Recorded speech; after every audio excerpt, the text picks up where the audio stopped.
Assalamualaikum warahmatullahi wabarakatuh. Akkam jirtan nagaa keessanii fayyaa keessanii isin jecha barnoota irraan tana baayoloojii kutaa 12ffaa boqonnaa tokkoffaa application of biology irraa revisionii jalqaba hanga dhumaatitti isinii fideetiin jira. Hamma dhumaatitti akkana wajjin turtan isin gaafachaa. Chaanalii kanaaf immoo haaraa yoo taatan subscribe, like, share gochuu akka hin daganne barnoota keenya kallattiin kan jalqabnu ta'a. Okay. Application in conservation of natural resources. Applicationota natural resources kunuunsa keessatti nu gargaaran tokko tokkoon kan laallu ta'a. Jalqaba irratti natural resource jechuun maal jechuudha yookaan qabeenya uumamaa jechuun. Natural resource are materials and resource found in nature are essential for human survival and well-being. Nageenyummaaf akkasumallee fayyaa ilma namaatiif kan nu gargaaran qabeenya uumamaan argaman kan ilma namaatiin tolfamanii uumamaan argaman maal jennaani qabeenya uumamaa jennaan. Conservation biology.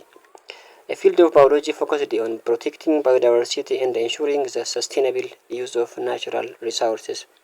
Dirree biology kan natural resources akka isaan hin banne kunuunsee dhalootaaf gara dhalootaatti kan daddabarsu conservation biology dha jechuudha. Okay, renewable resources. Renewable resource means kana jechuun maal jechuudha? Qabeenya uumamaa haaromuu danda'an can be replenished naturally. Uumamaan haaromuu danda'an if duuba deebi'uu danda'an qabeenya akkasii maal jennaani renewable resource jenneeti yaamnaa jechuudha. The second one is non-renewable resources. Qabeenya uumamaa hin haaromfamne jechuun maal jechuudha? Exist in finite amounts, infinite, okay? And cannot be easily replenished. Salphaatti of duuba deebi'uu kan hin dandeenye kan yeroo tokko qofaaf itti fayyadamnu maal jennaan non-renewable resources jenneeti yaamnaa jechuudha. Fakkeenyaaf fossil fuels, minerals, they are non-renewable resources. Isaan kunniin non-renewable resource jenneeti yaamna. Okay, what is the importance of conservation? Barbaachisummaan qabeenya uumamaa conserve yookaan kunuunsuun barbaachisoo maalidha? For sustainability dhaaf. That means ensure that resources are available for future generations. Sustainable jechuun walitti fufaa qabeenya fuulduraaf generationii dhufuuf hafu nutillee itti fayyadamnee generationii dhufuuf isaaniifillee akka isaan itti fayyadamaniif ga'umsaan hafu sustainability jennaan. Barbaachisummaan isa kanaa jechuudha. Inni biraan biodiversity. Protect diversity of life on earth. Lubbu qabeeyyiin garagaraa naannoo keenyatti argaman maal gochuudha? Protect gochuudha. Ecosystem services. Tajaajila ecosystemii maintain essential ecosystem functions such as clean air, water, climate regulations. Bishaan qulqulluu, qilleensa bareedaa akkasumallee haala qilleensaa bareedaa ta'e akkasitti argachuudhaaf immootu yoo natural resource keenya conserve goone qofa. Kanaafuu akkas gochuun dirqama. Inni biraan economic well-being. That means protect these resources that support livelihood and economies. Qabeenya uumamaa naannoo keenya jiru san kunuunsuudha akka madda galiititti itti fayyadamuudhaaf. Fakkeenyaaf paarkii yoo goone ta'e paarkii keessatti namni tokko dhufee achi daawwachuudhaaf maallaqa kafaluu qaba. Gaaf kana immoo economii nuuf ta'uu danda'a. Strategy for conservation. Strategiin isaa maalidha? Conserve gochuudhaaf. Okay, protected area bakka ittiin protect goonu qabaachuun irra jira. That means establishing national parks.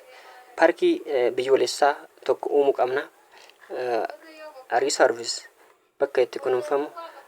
Sanctuaries to safeguard critical habitats. Iddoolee naannoo isaan keessa jiraatan san paarkiis akkasumallee naannoo isaan itti kunuunfaman safeguardii nama paarkii san eeguutti itti goonee akka isaan hin mancaane kunuunsuun dirqamaa jechuudha. Okay, sustainable management.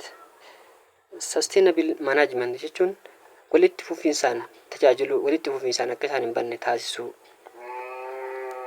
Kana jechuun managing resources responsible considering long term impacts. Akka isaan hin banne oduu amma ifadhe boruun godha maaliin godha osoo hin jeen amma akka qabeenya dhuunfaatitti laallee kunuunsuun dirqamaa jechuudha. Naannoo bareedaa haala qilleensaa bareedaa keessa jiraachuudhaaf. Inni biraan restoration. Biqiltuu tokko yoo kan badu taate biqiltuu biraa bakka buufnee dhaabuu. Akkasumallee paarkiin tokko kan manca'oo taate paarkii biraa ijaarree akka isaan bineeldonni garaagaraa keessa jiraatan taasisuun, akka isaan nagahaan jiraatan taasisuun maalidha restoration jennaan jechuudha. Education and awareness. Barnoota akkasumallee nageenyummaa. Raising public understanding and appreciation for conservation. Ummata hubachiisuu, ummata barsiisuu.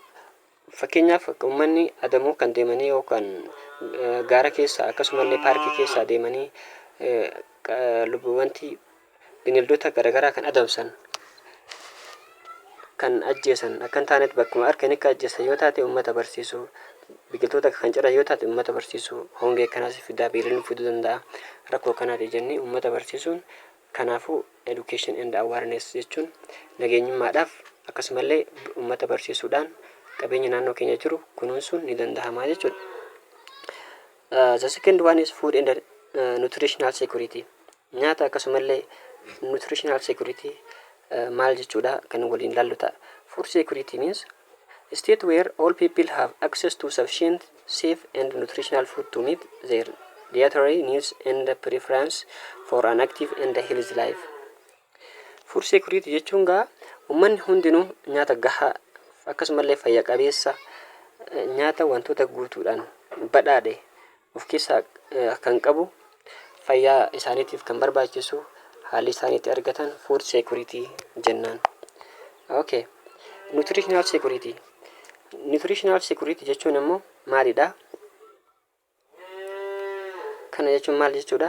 State where all people have access to adequate nutrients including vitamins, minerals and other essential components. Nutritional security jechuun state bakka uummanni hundinuu adequate nutrients jechuun nyaata waa hundaan badhaadhe proteinii, vitaminii, mineraalii, kan faatii kanneen hundaan kan badhaadhe akkasitti kan of keessaa qabu nutritional security jennaan. Cause of food insecurity. Causing isaa maalidha? Tokko poverty fida, conflict, climate change, environmental degradation fida. Poverty yoo jennu maal jechuudha? Limit economic resource to purchase food. Daangaa ta'aa jechuudha. Purchase food. Nyaata gahaa akka nuti arganneef daangaa nurkaata. Conflict waldhabdee nu jidduu. Kana jechuun maal jechuudha? Disruption of food production and distribution systems. Akka nuti nyaata tokko fakkeenya nama tokko kan lafaa ka'ee kan nyaata oomishu yoo taate akkasumallee kan uummataaf dhiyeessuu taate yoo akka hin oomishne kan nuti dhorkinu taate akkasumallee akka hin tamsaasne kan ittisnu yoo taate gaaf kana waldhabdeen uumamuu danda'a jechuudha. Inni biraan climate change haala qilleensaa fiduu danda'a, jijjiirama qilleensaa, impact on agriculture. Kirooppii yookaan callaaf akka nuti hin guddifneef gaafa kilaayimeetiin yookaan hongeen kan dhufu taate haalli qilleensaa jijjiirame yookaan bade jechuun midhaan bareedaa kan barbaanne akka barbaannetti oomishuu waan hin dandeenyeef climate change illee fiduu danda'a. Bosonni kan manca'u yoo ta'e lafarraa kan badu waan ta'e hongee fiduu danda'a. Gaafsan immoo dhiibbaa hagana gahu kana nurraan geessuu danda'a. Environmental degradations manca'iinsa naannoo, loss of fertile land lafti gabbataan akka hin jiran taasisuu danda'a. Yoo naannoo kan manca'u taate lafti gabbataan kan nuti barbaannu kan qonnaaf ta'u jiraachuu dhiisuu danda'a. Kanaafuu kunuunsuun dirqamaa jechuudha. Okay, effect of food insecurity. Nyaata gahaa yoo kan dhabnu taate maaltu nu mudachuu danda'a? Tokkoffaa hunger, beelti nu mudachuu danda'a. Inni biraan immoo malnutrition, hanqina nyaataa nu mudachuu danda'a jechuudha. Hunger and malnutrition kana jechuun maal jechuudha? Lack of sufficient nutrients. Nyaata gahaa argachuu dhiisuu dandeenya, leading to health problems. Rakkoo fayyaa nurraan geessuu danda'a. Stunted growth and weakened immune systems.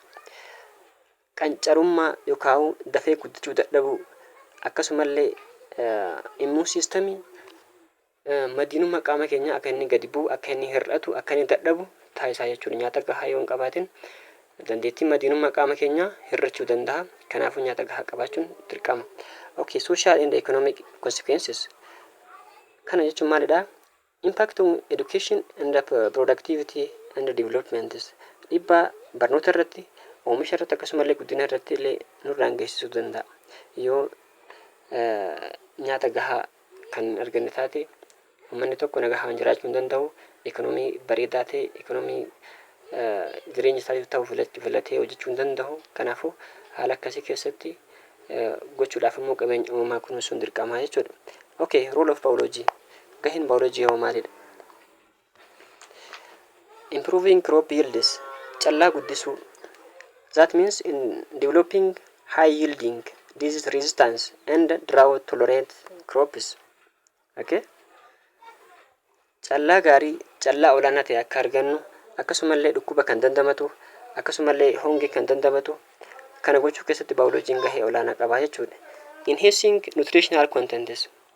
Qabiyyee nyaataa akka inni of keessaa qabaatu taasisuu. That means breeding crops with increasing levels of essential nutrients. Qabiyyee isaanii akka inni ol dabalu. Proteinii, karbohaydireetii, vaayitaaminii kanneen akka inni dabalu taasisuu keessatti illee kana qoratee nutti irra ga'ee kan nutti himu maalidha? Biology'dha jechuudha. Ga'ee kana kan taphatu biology'dha. Reducing food wastes. Akkasumallee nyaanni akka lafatti hin banne. Fakkeenyaaf nyaata nyaachuudhaaf hin deemne tokko namni tokko fakkeenyaaf biddeena 5 qopheessee biddeena tokko nyaatee kan dhiisoo ta'e kan lafatti hafisan bilaashuma lafa badaa jechuudha. Kaaf kana food wasting hin dhufa. Kanaafuu food wasting akka hin dhufneefi maal gochuun barbaachisaa? Preserve gochuun barbaachisaa jechuudha. Biology'n kana akka nuti goonuuf kan gahee taphatu biology'dha jechuudha. Okay. The second one is creating conscious citizen and ensuring sustainable development. Conscious citizen jechuun lammiilee biyya jaallatan kan biyya isaaniitiif bu'aa buusan kan akkasii uumuudha. That means a person who understands the interconnectedness of the world and acts responsibility to promote sustainability, social justice and environmental protections. Lammii yookaan nama akka addunyaatitti walitti hidhamiinsa qabaachuusaa kan amanu wanti isarratti ta'u yoonni naannoo isaatti ta'u addunyaa irra ta'a jedhee yaadu. Akkasumallee immoo yoo wanti gaariin amma hojjedhe jireenya fuulduraa ilmaan kiyyaaf akkasumallee jenereeshinii dhufu ni fayyada jedhee namni yaadu namni akkasiis conscious citizen jennaanii jechuudha. Okay, global citizen. Lammii addunyaa jechuun maal jechuudha? A person who recognizes a responsibility to the global community and take action to address global challenges. That means itti gaafatamummaa isaanii akka addunyaatitti lammiilee fudhatan akkasumallee gochoota hojjetan gara addunyaatitti kan geessan lammiileen akkasii global citizen jenneet waamna. Okay. Sustainable development. What it means sustainable development? Guddina walitti fufaa kan dhalootaa gara dhalootaatti darbu jechuudha. Development that means the needs of the present generation without compromising the ability of future generation to meet their own needs.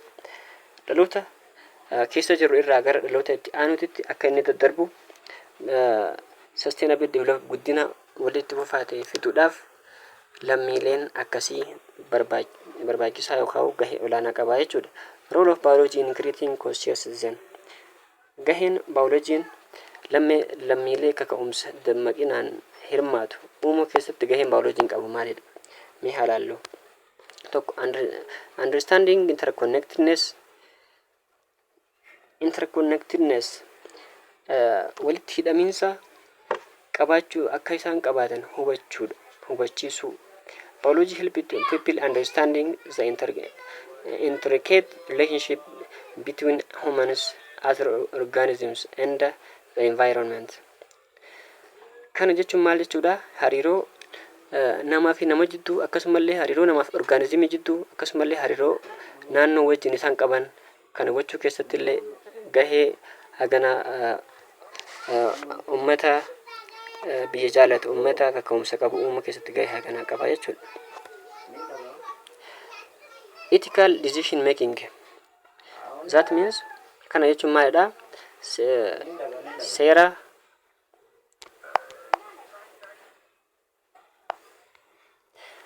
ethical decision making jechuun promote informed decision making about environmental issues, resource use and human health. Dhimma fayyaa ilma namaati irratti akkasumallee qabeenya uumamaa fayyadamuu irratti dhimma naannoo isaanii irratti illee murtii gahaa murtii bareedaa uummataan illee wal simuu danda'u kennuu keessatti akka isaan kennaniif dadammaqiinsa lammiilee uumuu keessatti gahee guddaa qaba jechuudha. Inni biraan application in biotechnology. Biotechnology keessatti application isaa halaallu. Biotechnology jechuun maaliif dirqama? The application of biological principles and technologies to solve problems in areas like medicine, agriculture, industry, environmental preservation. Biotechnology jechuun application biological principle fayyadamee sistema rakkoo furuu keessatti akkasumallee naannolee kanneen akka qorichoota qonna industirii naannoo isaati irratti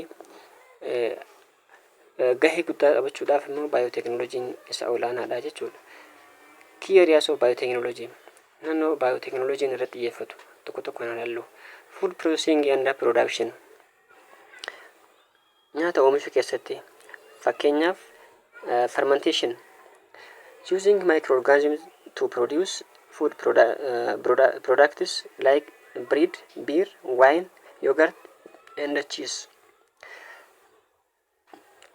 Microorganismii fayyadamee biotechnology jechuun microorganismii fayyadamee nyaata oomishuu keessatti gahee olaanaa qabu. Fakkeenyaaf biirii, bread yookaan daabboo akkasumallee biiraa, waayinii, yogurt, and cheese kanneen itittuu kanneen bu'aawwan loonii kanneen oomishuu keessatti gahee kan taphatu biotechnology dha. Single cell proteins. The second one is single cell proteins. Producing protein from microorganisms. Microorganism irraa protein oomishuudha. Fakkeenyaaf spirulina produced as food sources. Spirulina maalidha? Proteinidha. Proteinii maalirraa dhufe? Microorganism irraa dhufe. Akka nyaatatti kan nu tajaajilu isaa jechuudha. Inni biraan vitamin production. Vitamin oomishuu keessatti biotechnology gahee olaanaa qaba. That means using microorganisms to produce vitamins. Microorganism fayyadamne vitamin oomishuu keessatti biotechnology gahee olaanaa qabaachuusaa. Inni biraan genetic engineering.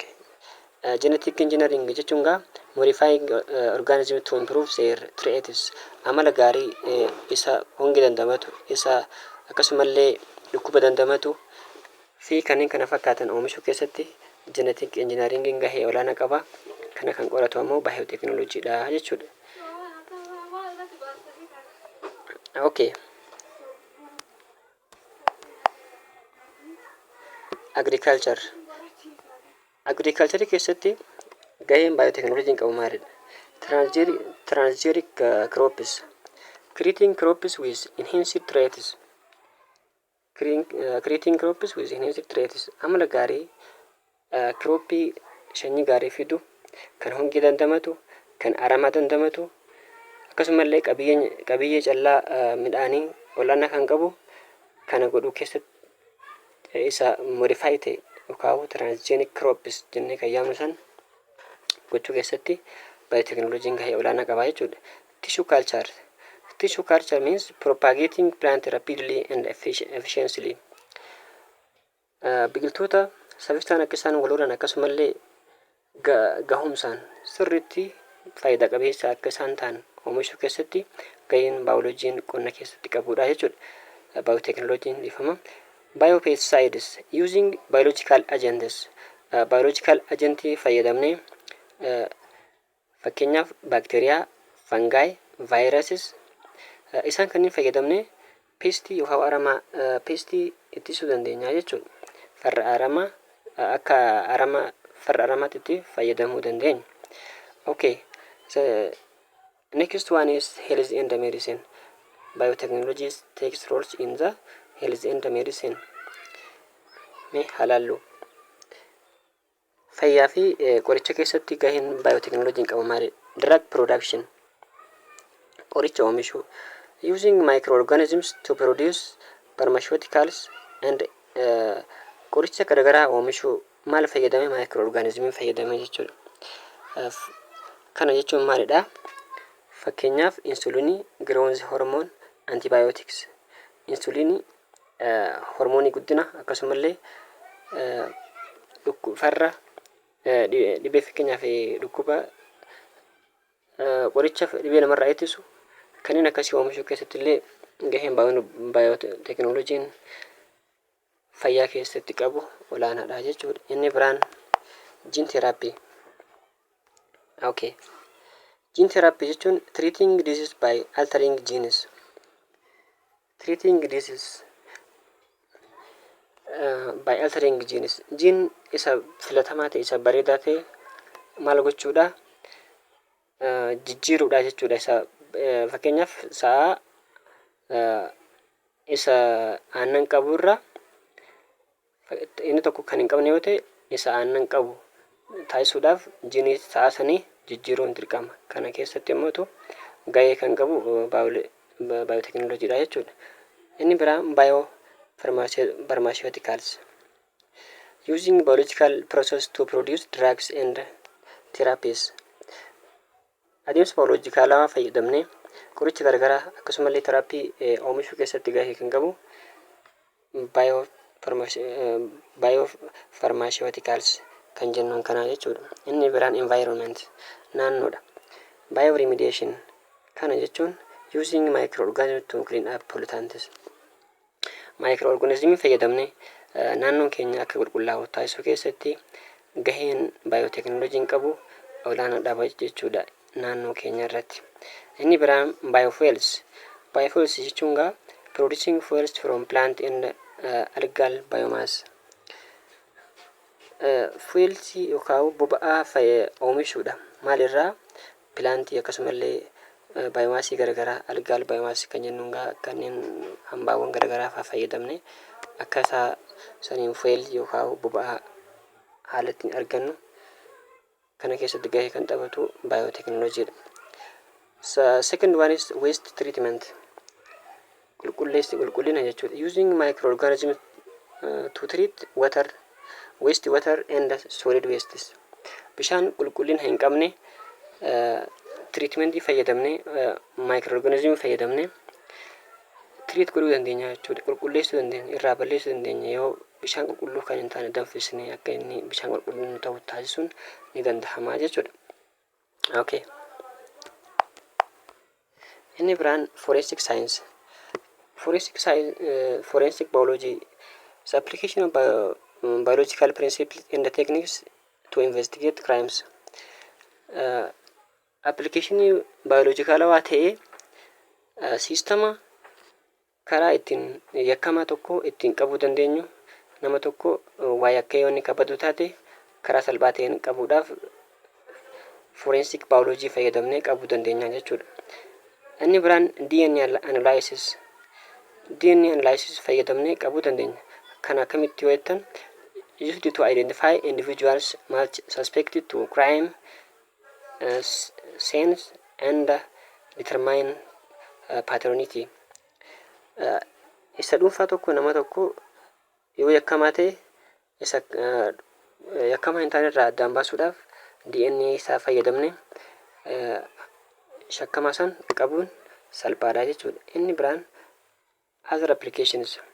Forensic biologists may also analyze blood, saliva, hair and other biological evidences. Forensic biologistiin kana qabuudhaaf maal gochuu qaba? Dhiiga isaa, hancufa akkasumallee rifeensa fi kanneen kana fakkaatan fayyadamee yakkamaa san yookaan nama waa balleessan qabuudhaaf gaheen biolojiin taphatu hagana gahaa jechuudha. Inni biraan biomining. Biomining jechuun using microorganisms to extract minerals from ores. Microorganismii fayyadamne mineraalii orii irraa extract qulqulleessuu dandeenya jechuudha. So next one is key microorganisms. Bacteria like Theobacillus oxidans are involved in the leaching of metals from ores. Isaan kunniin bakteeriyaan kunniin maalidha? Orii isaatirraa akka isaan irraa bahan gochuu keessatti microorganismii beekamoodha jechuudha. Inni biraan environmental benefits. Faayidaa yookaan bu'aa naannooti. Biomining can be more environmentally friendly than traditional mining method. Okay, so environmental benefits. Biomining ka jennuun akkuma jalqaba ilaallee adeemsa microorganismii fayyadamne mineraalii orii irraa akkaataa ittiin balleessinu san jennee turre. Can be more environmentally friendly than traditional mining methods. This is more environmentally friendly than traditional mining methods. Adeemsa karaa traditional irra kan maal ta'e more kan sirriitti baratamaa ta'e jechuudha. Inni itti aanu biological warfare. Okay. Biological warfare kan jennuun the use of biological toxins or agents to cause harm or disease to humans, animals or plants as an act of war. Wantoota biologicalawaa ta'an akka summiitti yookaan agentii wanta ilmi namaa miidhuu danda'an, ajjeesuu danda'an, bineeldota, biqiltoota miidhuu danda'an akka farraa akka waraanaatti itti fayyadamnee ittisuudha jechuudha. Inni biraan agents. Bacteria, viruses, fungi, and toxins produced by microorganisms. Bacteria, virusi, fungi, and toxins produced by kunniin maalidhaani microorganismii kanaan maal ta'uu danda'u? Produce ta'uu danda'a jechuudha. Concerns potential of misuse of biological agent by nations or territorial groups. Terrorist groups. Potential misuse of biological agent by nations. Akka lammiilee biological agent kana fayyadamne maal gochuu dandeenya? Akka isaan ittiin fayyadamne karaa isaanii haala isaaniin akka farra waraanaatti itti fayyadamuu dandeenya jechuudha. Okay. Biotechnology.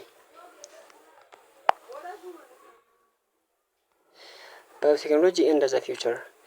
Continued advancements. Biotechnology is a rapidly evolving field with ongoing research and development. Okay, inni kun saffisaan guddachuu akkasumallee guddina akkasumallee qorannoon garaagaraa akka isaan saffisaan guddatan gochuu keessatti gahee olaanaa kan qabudha jechuudha biotechnology dhaloota fuuldura dhufaniif. Inni biraan potential benefits. Potential benefits jechuun hold immense potential for improving human health, agriculture, industry and environment. Fayyaa ilma namaa akkasumallee qonnaaf, industiriidhaaf akkasumallee naannoo isaaniitiif akka inni bu'aa buusu gochuu keessatti illee biotechnology bu'aa hagana kana qaba. Kanuma hamma dhumaatitti waan nu wajjin turtaniif carraa kanaan hedduu galatoomaa. Channel koo subscribe gochuu kan daganne, like share gochuu kan daganne hamma dhumaatti waan nu wajjin turtaniif ulfaadhaa. Bye bye.